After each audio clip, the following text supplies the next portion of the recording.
मेरे प्यारे भाइयों एवं बहनों, मेरी माँ एवं बहन, मैं आज आप सभी को पितरों से जुड़ी एक उपाय बताती हूँ जो पितरपक्ष आ रहा है। और पितरपक्ष में आप लोगों को करना क्या है, अगर पितरपक्ष में इन चीज़ों का अगर आप ध्यान देते हैं तो आपका पितृ जो है संतुष्ट होंगे और आपके ऊपर ढेर सारा आशीर्वाद बरसाएंगे। क्योंकि कहा जाता है कि हम लोगों को ज़िंदगी में पितरों का आशीर्वाद अहम रोल निभाता है।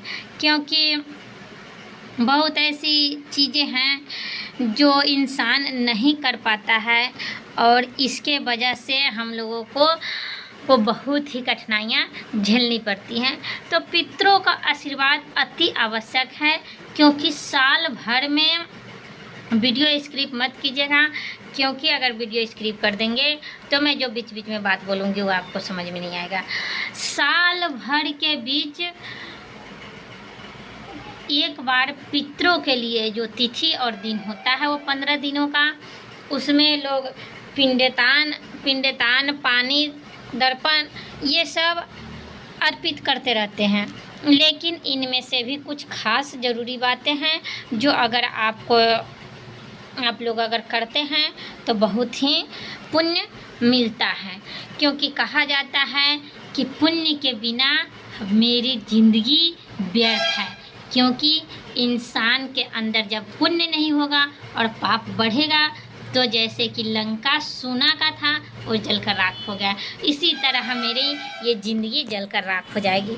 ऐसे तो मैं बार बार कर रही हूँ, वीडियो स्किप मत कीजिएगा। और बहुत ही काम की बात आज मैं बता रही हूँ आप लोगों के लिए, क्योंकि पितरपक्ष आ रहा है। अब पितरों की उपाय करना बहुत ही ज़रूरी है। तो आज मैं आप लोगों की बता रही हूँ पितरों से जुड़ी कुछ उपाय। तो मेरे ज़िंदगी जो है हम लोगों का ये नस्वान है और ये नस्वान ज़िंदगी सदा के लिए नहीं है।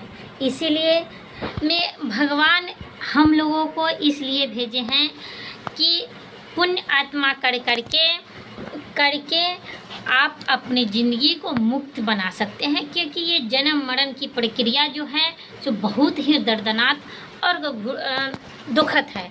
क्योंकि लोग कहते हैं कि 84 लाख योनियों को पार करके एक मनुष्य जीवन मिलता है। और उस मनुष्य जीवन में जब इंसान पाप करता है तो फिर से 84 लाख योनियों का उसको बेतरनी पार करना पड़ता है। उसके बाद फिर मनुष्य जन्म मिलता है। ऐसे ही आप आते रहिएगा, जाते रहिएगा, लेकिन आप मुक्त नहीं हो पाइएगा। लेकिन शास्त्रीय कुछ उपाय हैं। अगर जैसे कि कर्ण अर्जुन हो गया, तो ये सब पुण्य आत्मा था जो एक बार जन्म लिया मनुष्य योनि में और दूसरा बार उसको योनि में जन्म लेने की कोई भी योनि में उसको ज़रूरत नहीं पड़ी। क्योंकि उसने इतना पुण्य ही किया था और उसने अपने पापों को पीछे छोड़ करके सिर्फ शरणागति। सोचिए कि वो भी एक इंसान था, अर्जुन भी एक इंसान था और उनका सारथी कौन था? भगवान श्री कृष्ण। सोचिए वो कितना धन्यवान और कितना पुण्य आत्मा था। तो उनको कभी फिर दोबारा मनुष्य योनि या किसी भी योनि में उनको जन्म लेने की ज़रूरत नहीं पड़ी। इसी तरह हम मनुष्य भी ऐसे हो सकते हैं। लेकिन यहाँ तो इंसान संसार में आता है तो उनको ये द्वेष भाव लगा रहता है कि उसने तो गाड़ी खरीद लिया, उसने तो मकान बनवा लिया और मुझे मिला नहीं। और मैं तो उनके पीछे अब लगा, उसके पीछे जादू टोना टोटका या दुश्मनी झेलने लगा उनसे। और वही पाप जो है इंसान को बर्बादी की तरफ ले जाता है। तो पाप कभी भी नहीं करनी चाहिए। और पुण्य की जैसे ही वृद्धि होती है तो इंसान उस जन्म मरण की प्रक्रिया से मुक्त हो जाता है। तो हम लोग इंसान मनुष्य योनि लेकर के इसीलिए पृथ्वी पर आते हैं कि हम लोगों को वो ऑप्शन मिलता है कि आप अगर पुण्य आत्मा बन करके पृथ्वी पर अच्छे कर्म करेंगे तो फिर से ये पुनर्जन्म नहीं मिलेगा और भगवान सदा के लिए अपने पास अस्थायी निवास कर देंगे और ये जन्म मरण की प्रक्रिया आपसे छूट जाएगी। तो इस सब को करने के लिए पुण्य करना अति आवश्यक है और अपने साथ साथ अपने पितरों को भी पुण्य की तरफ ले जाना अति आवश्यक है। तो चलिए मैं बिना समय गंवाए हुए उपाय बताती हूँ। आपको 15 दिन पितरपक्ष भर आपको जो पंडितान पानी जो होता है उसको आपको देना है। तत्पश्चात आपको नदी के तट पर जा कर के आपको एक दीपक प्रोज्वलित करना है। अगर नदी के तट पर आप नहीं जा सकते हैं तो अपने घर के दक्षिण दिशा में हर रोज़ सरसों के तेल के दीपक अपने घर की दक्षिण दिशा की ओर आप रोज़ शाम को जलाया करें और एक दीपक घी की भर करके अपने मुख्य द्वार पर आप जलाएं जो आपके हाथ के राइट साइड हो यानी दाहिने साइड हो।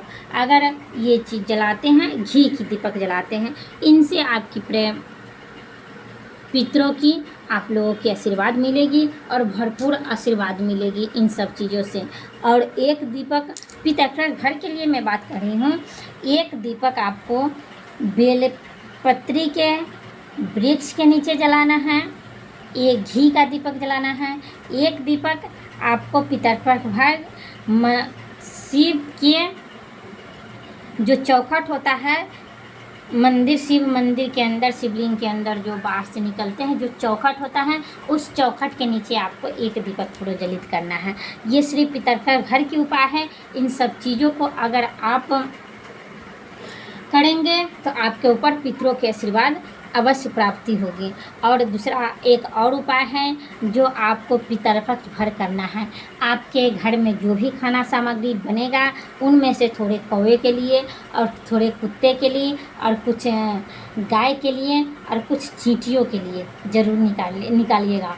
क्योंकि पितर जब भी आते हैं हमारे इस पृथ्वी पर 15 दिनों के लिए पितरपक्ष भर जब भी आते हैं तो या तो वो कौवे के रूप में आते हैं, गाय के रूप में आते हैं, चींटी के रूप में आते हैं और कुत्ते के रूप में आते हैं। तो इन सब चीज़ों को अगर आप ध्यान दीजिएगा तो पितरपक्ष भर आपको कोई कुछ भी कहे लेकिन आपके ऊपर पितरों का आशीर्वाद भरपूर प्राप्त होगा।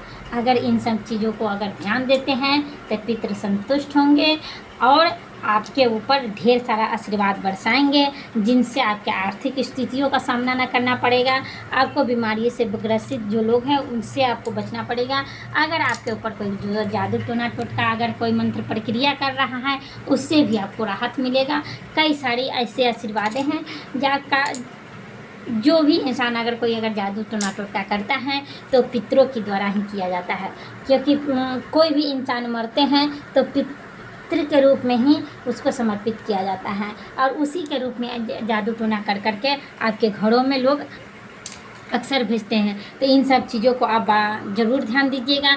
और पितरपक्ष भर रविवार के दिन आपको घर के मुख्य द्वार पर आपको सरसों के तेल का दीपक दोनों तरफ से आपको जलाना है। अगर हो सके तो अगर दोनों तरफ नहीं जला सकते हैं तो एक तरफ अपने राइट नहीं जो हैंड है जो उसके जैसे कि आप इधर खड़ा हो रहे हैं तो अपने दरवाजे के बाएं साइड में आप जलाइएगा। निश्चित ही आपके पितरों का आशीर्वाद ज़रूर मिलेगा।